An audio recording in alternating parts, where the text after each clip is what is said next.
Hello दोस्तों, स्वागत है आप सभी का आपका अपना चैनल फिजिक्स माइंड 23 में। तो दोस्तों, आप सभी कैसे हैं? मैं उम्मीद करता हूं कि आप सभी मस्त होंगे। तो बस आज की इस वीडियो में हम लोग जानने वाले हैं बायोगैस के बारे में। आज का जो हमारा वीडियो है वो किसके बारे में भाई? तो बायोगैस। तो चलिए स्टार्ट करते हैं कि ये बायोगैस क्या होता है और इससे रिलेटेड जो भी जानकारियां हैं जो एग्जाम के लिए हमारे फायदेमंद होंगे उन सभी को जानते हैं कि बायोगैस के बारे में क्या क्या जानकारियां हमें हैं। ठीक है, तो चलिए शुरू करते हैं। तो सबसे पहले हम डिफिनेशन देंगे कि भाई बायोगैस किसे कहते हैं। तो थोड़ा सा इसको जूम कर लिया जाए। तो चलिए शुरू करें, स्टार्ट। तो आइए, कह क्या रहा है बायोगैस के बारे में कि गोबर कोमा फसलों के एक एक बात को बारीकी से समझते हुए चलना है। ठीक है ना। करे कि गोबर कोमा फसलों के कटने के बाद, जो कि गेहूं हमारे फसल हैं, जो धान फसल हैं और बहुत से फसल हैं, उन सब में कह रहा क्या कि फसलों के कटने के बाद बचे अपशिष्ट, मतलब कि जो गेहूं कटते हैं या जो धान कटते हैं उसके बाद बहुत से क्या होते हैं, घास पुआल, ये सब बिना काम के पदार्थ बचते हैं, बहुत सारे डंठल बच जाते हैं, वो सब क्या है हमारे? तो अवशिष्ट हैं। ठीक, फिर उसके बाद कह रहा है कि साग सब्जियों के छिलके। ये तो आप जानते हैं भाई, किचन में जो खाना बनता है तो बहुत सारे साग सब्जी के छिलके होते हैं। बात क्लियर? यहाँ से हम लोग इस डिफिनेशन को तोड़ तोड़ के चीज़ों को समझ रहे हैं। डायरेक्टली हम रट्टा मार लेंगे तो भाई दिमाग हमारा क्या हो जाएगा, बाद में भूल जाएगा। क्योंकि जैसे ही हम एग्जाम हॉल में बैठते हैं तो माइंड हमारा अलग कार्य करने लगता है। इसीलिए जो चीज़ हम समझे रहेंगे ना वही हमारे दिमाग से निकल के आएगा सामने। इसीलिए बातों को पहले समझ लें और तब एक डिफिनेशन के तौर पर बोल देंगे। ठीक है।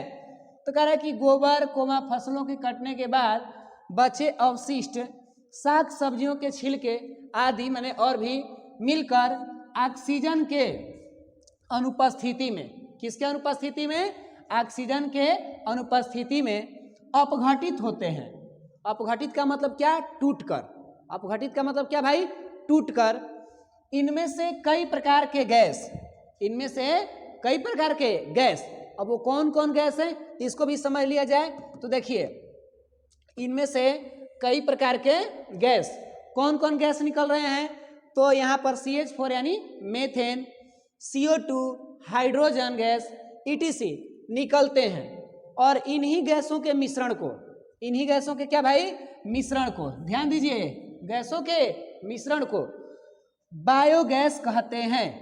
यानी बायोगैस कोई अकेला गैस नहीं है, ये कई गैसों का क्या है? मिश्रण है। कौन कौन से गैसों का? तो मेथेन है, कार्बन डाइऑक्साइड है, H2 है और भी गैस हैं। तो इन गैसों के मिश्रण को ही हम क्या कहते हैं? बायोगैस। अब डिफिनेशन इसका थोड़ा सा लॉन्ग टाइप से है, लेकिन समझते हुए एक बार पुनः इसको समझते हैं, क्योंकि डिफिनेशन जब तक समझेंगे नहीं हमारा माइंड काम नहीं करेगा। देखिए हल्का सा नीचे तक, ठीक है। ऐसे करें कि हम दोनों चीज़ों को अच्छे से समझ लें कि साथ में ना। तो देखिए एक बार हम लोग शुरू से समझ लेते हैं। कह रहा है कि गोबर कोमा फसलों के कटने के बाद बचे अपशिष्ट साग सब्जियों के छिलके आदि मिलकर ऑक्सीजन के अनुपस्थिति में अपघटित होते हैं तथा इनमें से कई प्रकार के गैस जैसे कि ये निकलते हैं और इन गैसों के मिश्रण को ही बायोगैस कहते हैं। क्या डिफिनेशन समझ में आ रहा है क्या? शुरुआत हमने क्या किया, बारीकी से समझा, और जब डिफिनेशन को बोलना है तो हम ऐसे एक साथ बोल देते हैं। तो बायोगैस का मतलब कि ये कोई अकेला गैस नहीं है, इसके अंदर कई गो गैस मिलके बनते हैं।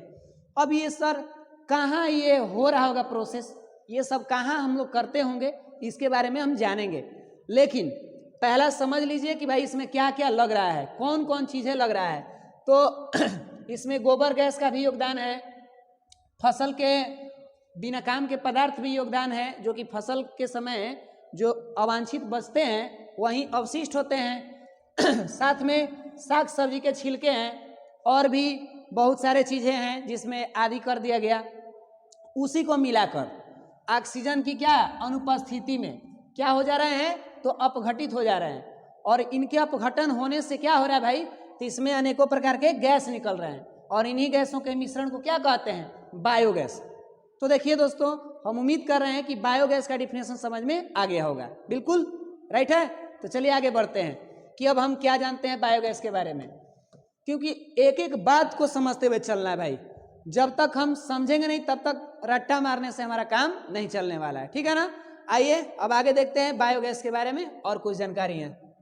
थोड़ा सा जूम कर लिया जाए तो देखिए ये जो एरो का चिन्ह देकर हम चीजों को जानने जा रहे हैं, ये सब ऑब्जेक्टिव के लिए बहुत भी आई है, ठीक है। क्या कह रहा है कि बायोगैस को गोबर गैस के नाम से जानते हैं। गोबर कौन भैया? गोबर गणेश। ये गोबर गणेश नहीं, ये तो मुहावरा है। क्या कर रहा है, बायोगैस को गोबर गैस के नाम से जाना जाता है। अब कोई कहेगा कहाँ है गोबर, इसका नाम दूसरा कुछ कहे नहीं हो गया, गोबर कहे हुआ, मन में जा रहे हैं प्रश्न। तो क्या कह रहा है, क्योंकि इस गैस के बनने में मुख्य रूप से गोबर, मुख्य रूप से किसका? गोबर का उपयोग होता है।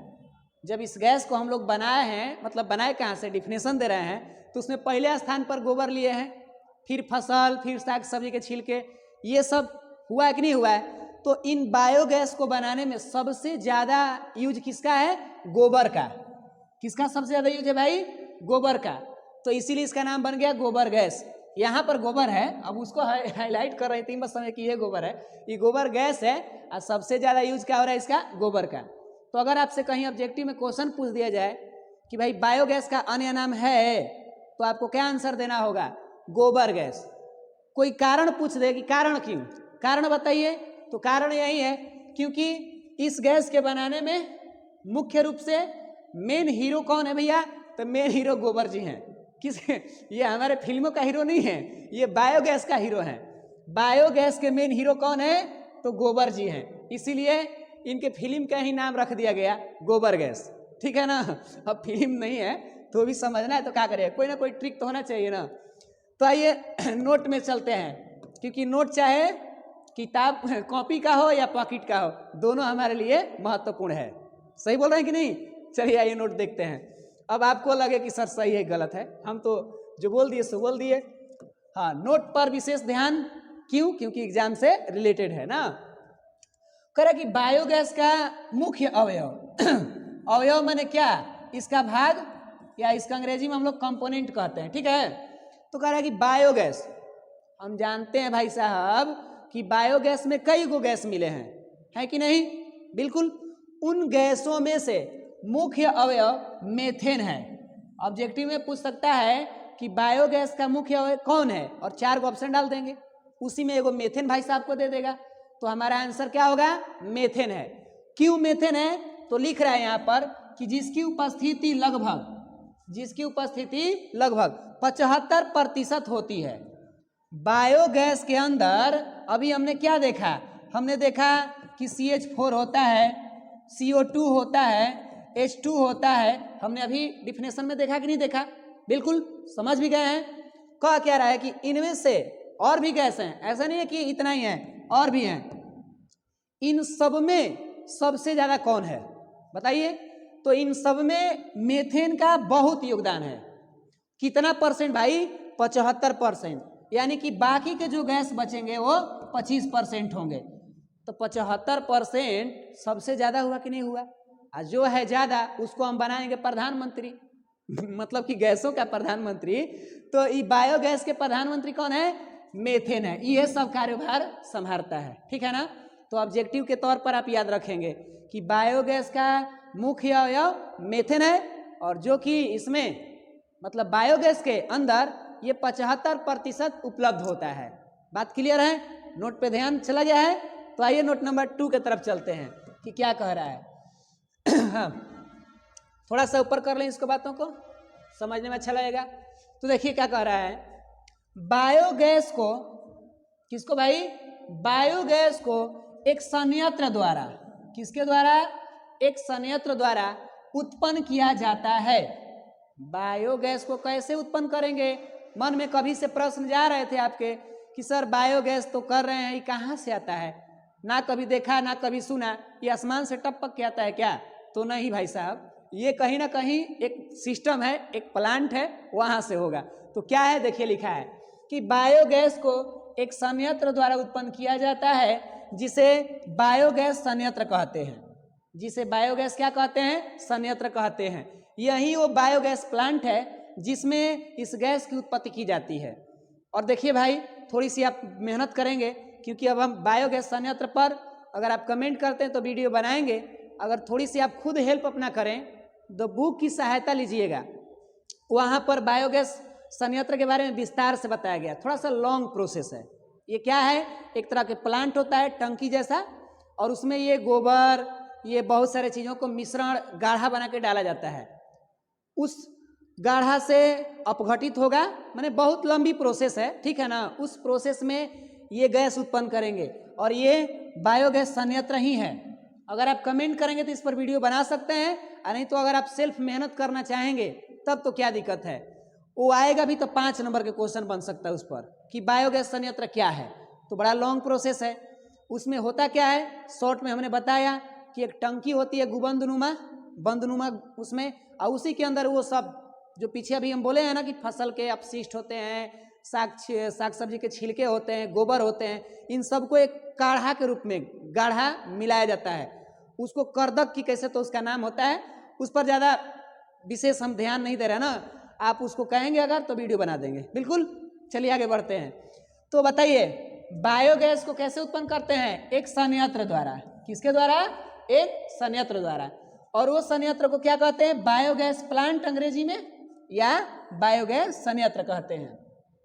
तो हम उम्मीद कर रहे हैं कि यहाँ तक बायोगैस के बारे में आपको जानकारी हो चुकी होगी। अगर आपको हो रही है भाई तो थोड़ा सा कमेंट मारते रहिए, लाइक सब्सक्राइब करते रहिए, ठीक है ना।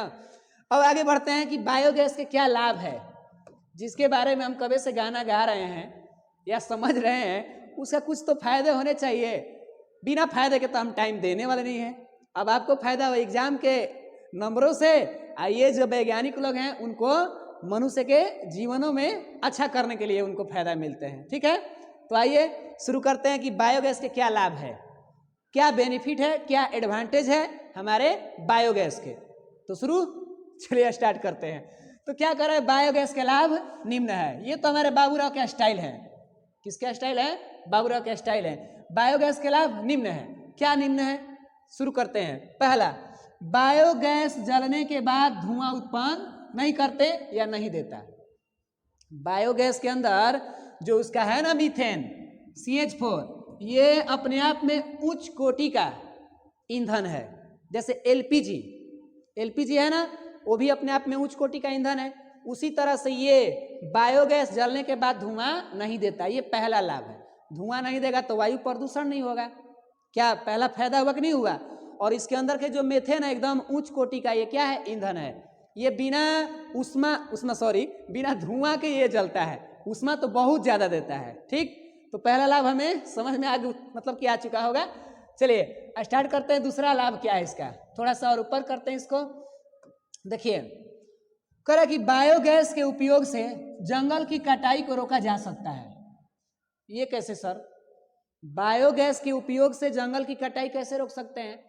पीछे के जितने भी हम लोग ऊर्जा चैप्टर में ईंधनों के बारे में पढ़ रहे हैं, उसमें ज्यादातर क्या है, लकड़ी, कोयला पढ़ रहे हैं। तो कोयला तो भाई लाखों करोड़ों वर्ष लग जाते थे उसके उत्पादन में। चारकोल की बात हुई थी, पिछला वाला वीडियो जो था चारकोल के बारे में था।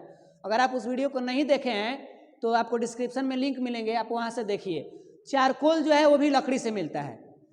और ज्यादा से ज्यादा हमारे जीवन की ईंधन ग्रामीण क्षेत्रों में ये क्या है, वन पे आधारित है, जंगलों पे आधारित है कि नहीं है।